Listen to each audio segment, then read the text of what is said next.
Est-ce que vous avez des enfants? Non. Est-ce que vous en voulez? C'est compliqué. Ce qui est vraiment cool de travailler en éco-conception, c'est que ça permet de toujours questionner quelle était ton idée de base, de pourquoi tu as eu cette idée-là, puis qu'est-ce que tu voulais dire avec ça, tu sais, parce que souvent on réalise en cours de route que la matière que tu avais en tête, finalement, ben ça fonctionnera vraiment pas au niveau de l'éco-responsabilité, puis peut-être qu'il faut la modifier. Toujours être obligé d'avoir comme cette instance-là qui me rappelle de mais pourquoi tu voulais dire ça, pourquoi tu voulais cet objet-là exactement sur scène, tu sais, est-ce que c'est nécessaire, puis si ce l'est, ben c'est quoi le feeling que tu voulais donner avec ça? Puis peut-être qu'effectivement, il y a vraiment d'autres options pour donner le même feeling. Au début, tu sais, on rêve beaucoup ce que va être l'espace scénique, tu sais, l'objet scénique. On le rêve, il y a pas de barrière. Mais le fait que l'accompagnement se fait dès le départ, les personnes qui accompagnent peuvent s'imprégner, en fait, du projet artistique, du rêve artistique. La flexibilité est un état d'esprit qui est essentiel à l'éco-conception. Donc, ça demande de garder son concept ouvert pour le laisser être influencé par différentes manières de faire ou pour s'inspirer de la matière qui existe déjà dans seconde main ou à des matériaux innovants, par exemple.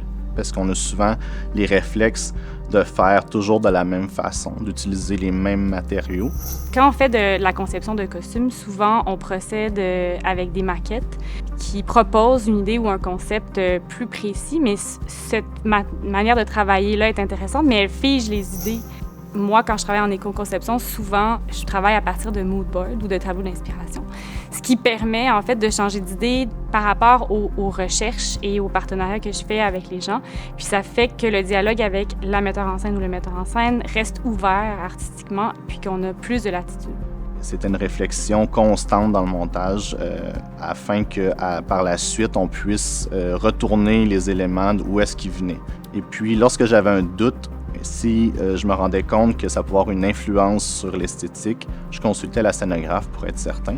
Et puis, dans 95% des cas, la scénographe, ça ne lui dérangeait pas, c'est des changements mineurs, puis ça simplifiait de grandement la construction et puis mon démontage. Vous avez 5 minutes?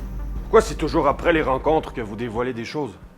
Pour Clandestine, ben j'avais eu l'idée de mettre des murs. Tu sais, je voulais comme quelque chose qui fait très législatif, qui fait super institutionnel, qui nous rappelle le Parlement, un bureau d'avocat. Tu sais. Puis moi, j'avais eu l'idée de faire une claustral en bois avec du contreplaqué. Nos accompagnantes Écocéno ont fait des recherches et nous sont arrivées avec cette formidable matière cartonnée qui est devenue finalement les murs de cet acte 2. Leur première proposition scénographique, c'était en fait d'avoir des murs contreplaqués, taqués collés, qui seraient certainement envoyés à l'enfouissement après le spectacle. Puis ça représentait aussi beaucoup de matière neuve. Donc, ce qu'on a trouvé comme alternative, c'est un produit qui est très léger, donc très peu de matière, qui est non seulement certifié FSC, qui est fait au Canada par les designers, mais c'est surtout un produit qui est facile à réutiliser. Non seulement éco-responsable, mais qui prend un tout petit espace aussi de rangement, par exemple pour des productions qui voudraient faire la tournée. En remplaçant le concept original par des murs et du mobilier cartonné, on est venu dévier environ 500 kilos de l'enfouissement. Faut rester réveillé, ne pas s'endormir. Comme toutes ces nuits où j'ai pris soin de vous, mes amours. Je pense qu'il faut que ça fasse partie du dialogue artistique. C'est une façon éco, mais c'est une façon aussi originale. Et puis, je pense qu'il permet à tout le monde de réfléchir autrement, mais de réfléchir mieux aussi.